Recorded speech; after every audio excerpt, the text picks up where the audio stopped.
In this episode, we're going to talk about how do you make a change in your life. Because whatever change you want to make in whatever area of your life is, there's a certain level of strategy that we can model from the world's greatest game changers and change makers throughout history. Certain level of new strategy that you can use to be able to make change easier and make change more effective. How do you progress to that next level? How do you change something in your life effectively and make it stick? That's what we're going to talk about in this episode.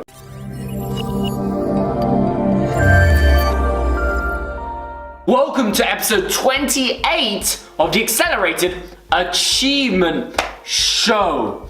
Change. It's said that change is the only constant in life. And frankly, if there's something that you want better, if you want a new result in any area, whether it's in your health, whether it's in your wealth, your financial success, whether it's in your relationships, whether that's in your intimate relationships or in your friendships or relationships with your loved ones and family, whether it's in your level of overall fulfillment in life, whatever the area of your life it is, there are certain universal strategies for creating change. And this is the stuff that the education system never taught us.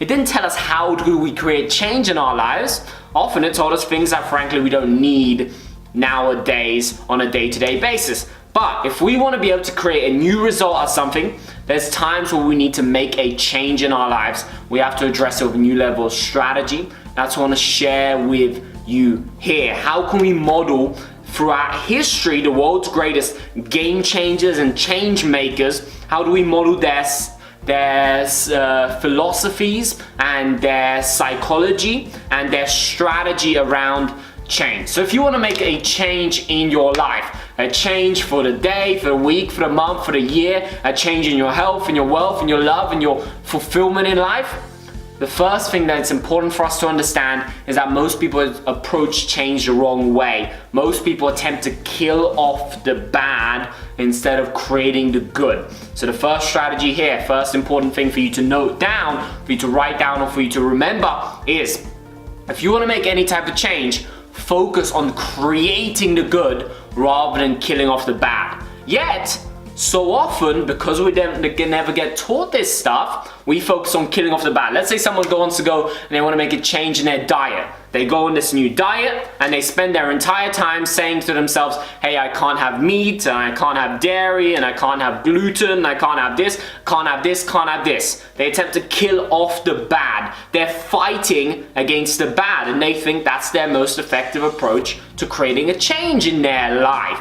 But if we want to make a change effectively, our focus should be on creating the good and knowing that the bad will fade away naturally. The best example of this is Martin Luther King and the civil rights movement throughout history. The focus was never on fighting the bad. The focus was never on, hey, we're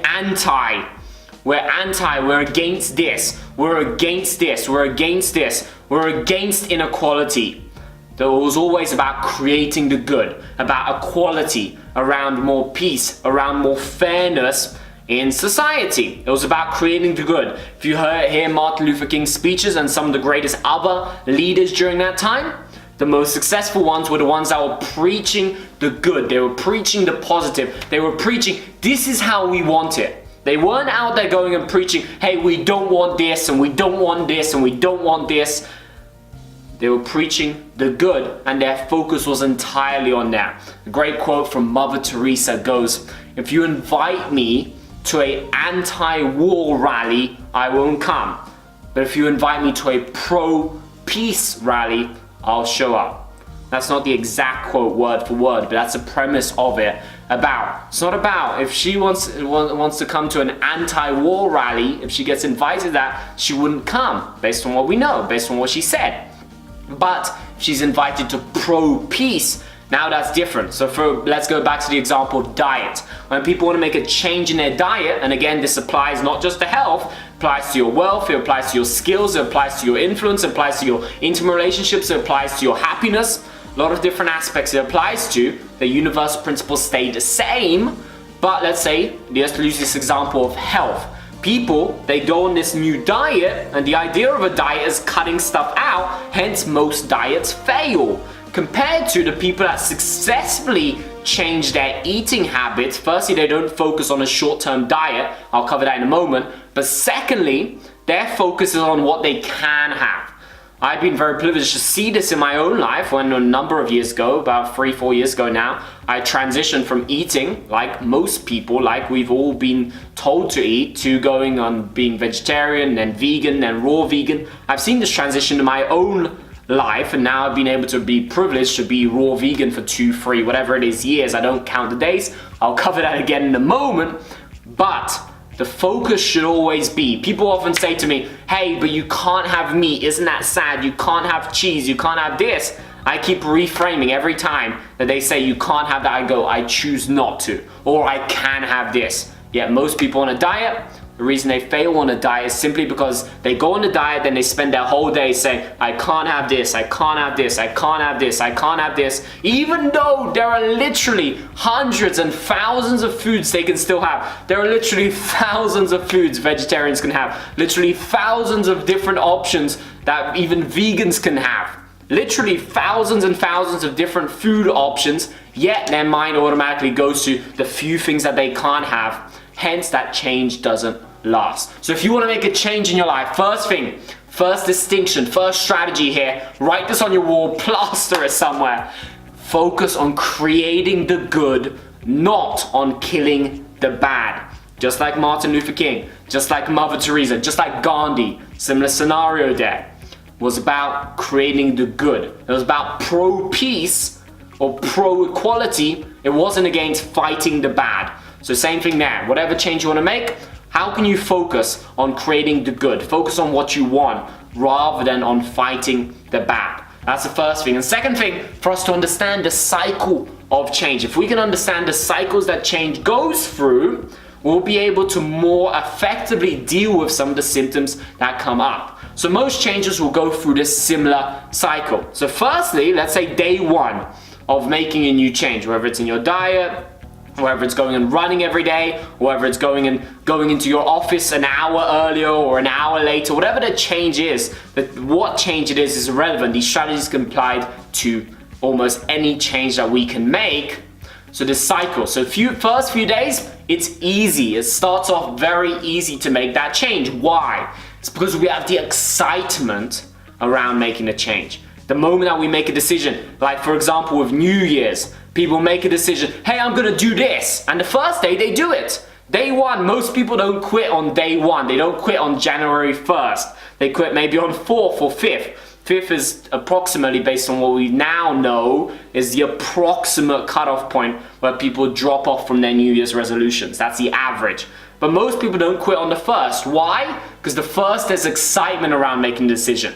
Let's say if their New Year's resolution is that, hey, I want to run every day of the year, the first day is easy. It's the easiest day to make that change. Why? Excitement is high. They have a lot of excitement around the new decision they made. As soon as you make a new decision, there's a lot of excitement associated to that your mind thinks about and perceives when it's making the choices around whether they should run that day or not, whatever the change is. Then over time, let's say day 2, day 3, day 5, day 10, eventually it becomes harder and harder. Why? Because that excitement begins to wear off. Running on the 15th day after you made a decision is harder because it doesn't have that same freshness. It's not that same new shiny object. It's not the new thing in your life anymore. Now it's something you've already done for 14 days. Hence that excitement wears off and it becomes harder and harder. So if it starts over here, a new decision, you're making a new decision, you make it, it's easy on the first day. Then it gets harder and it gets harder into day 10, 15, 20, it gets harder and harder and harder. Then the cycle reverses. And if you think about this in your life, about changes that you've wanted to make in your life, you'll see that this cycle reverses. After, let's say, day 15 or day 20, depending on what the change is, it then starts to get easier. Why? Because now that action becomes more and more habitual in your life. It becomes more of a habit. Hence, it becomes, first day is usually the easiest, then it gets harder and harder as excitement wears off, then it becomes easier and easier and easier as you do it longer, And then eventually, if you've done something for a year or 2 years, if you're on this new diet for a year or 2 years or 5 years, it becomes very easy for you to maintain it. Why? Because it's deep habit. Not just a new fresh habit in your life, but it's a deep-rooted habit. Think of a change almost like a tree. If you're planting just a new tree, it's pretty easy to tear that tree out of the ground if it's just the tree's very young. But as that tree goes older and older and older, it creates stronger and stronger roots, deeper and deeper roots into the ground. If you've been doing something for 20 years exactly the same way, it's very hard to change that because those roots are so deeply ingrained into the earth. Just like a tree, those roots are deep, hence it's far harder to push that tree over. That's how change works in our lives. But then it becomes easier and easier to maintain that change because it becomes more and more habitual. Then if you've been doing something for a longer and longer time, it becomes easier and easier as it becomes a way of life. So if you want to make a change successfully, number one, understand, create the good, don't fight the bad. Just like the world's greatest game changers and change makers throughout history. Number two, beyond that, understand the cycle. Things are easiest at the beginning, then they'll naturally get harder, so don't attempt to fight it. Just understand it. Now with new awareness, you have new possibilities. Hope you're getting this, and you'll hope that you're still with me here. Then it becomes, as the excitement wears off, it becomes harder. Then, as it becomes more and more habitual, if you stay the course during this tough period here, it becomes easier and easier to become more and more of a way of life for you. And one final thing, strategy number 3 for you to understand if you want to make a change effectively in your life is about counting days, about tracking. So tracking is great at the beginning. Well, for example, if you have a chart on your, let's say, and you're ticking off every day that you successfully complete that change, whether it's going for a run or going to the gym or going into the office early or whatever it is, as you're ticking it off, that's great. If you want to start a new change, one of the most effective things you can do is put something on a wall or find a visual way to track and count the days. When you're starting off, count the days. But eventually, as you're going through this cycle, eventually over time, you want to stop counting the days. Why? Because as it becomes a way of life, you don't need to count the days anymore. If you're making a lifetime change, your mind isn't thinking, hey, I've been doing this for a year or 2. Hence, if you go and you think about people in your life that have successfully created changes over a long period of time, often if you ask them, hey, how long have you been on this diet? How long have you made this change for? Often they won't be able to give you exact numbers because now it's a way of life. Meaning in their mind, this is a lifelong thing. It's forever. It's non-debatable. They don't want to go back. And the idea of counting days is still that, hey, I've been on this diet for 200 days. But if it becomes a way of life, now you stop counting days. So you want to start by counting the days. Hey, I have 1 day successful, 2 days successful. Or for example, another great example, if you want to go and study change, is around people overcoming alcoholism and 12 steps to overcome alcoholism. They go and let's say they get their badges for 1 day, 2 days, 5 days without alcohol, 10 days, 30 days. That's great at the beginning. But then over time, you want to be able to strip those badges away and stop rewarding the 110th day because now you want it to turn into a way of life, so you stop counting the days. So I hope you got some value here around if you want to change and create any change in your life, and change is the only constant in life, and we're inevitable in the world that we live in where change is speeding up. We're gonna have to make changes. So I hope these strategies here that I shared with you, number 1, create the good, don't fight the bad. Number 2, this cycle that it goes on. And then number 3, start by counting the days, then stop and make it a way of life. You want that change to stick. So I hope you got value from this episode here. When you want to make a change, you can deploy these 3 strategies, this new way of thinking about change that frankly the education system should have told us but never did. It failed to teach us these basics of life, of success, of achievement.